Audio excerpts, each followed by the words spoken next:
Danila? Tama, putol-putol ng Crayola.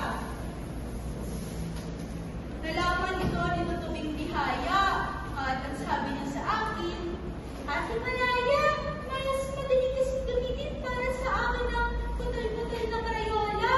Ang saad niya, ano nga ulit ang dahilan naging paliwanag ni Tutubing Bihaya? Primo?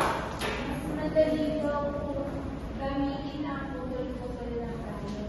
Tama! Nanalo si Tutubing Bihaya sa poster making contest. At doon ko natutunan na kahit sa mga putol na Crayola, mapapakita pa rin ang pagmamahal. Ano nga ulit ang natutunan ni Ate Malaya, mga bata? Bea?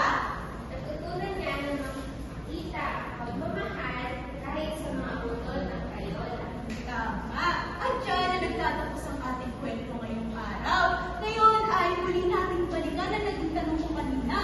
Ano kaya ang ibibigay na regalo ni Ate Malaya sa darating na kaarawan ni Tutubing Bihaya? Ara? Crayola po. Tama! Crayola! Sa inyong palagay, bakit niya kayo ay hindi gusto ni Ate Malaya na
decorations, very colorful and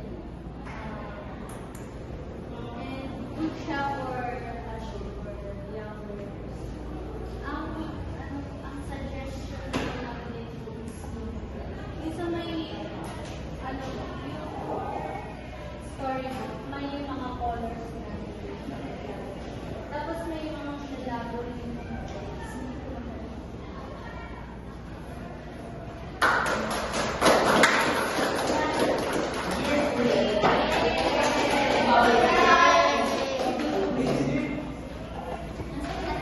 Siguro.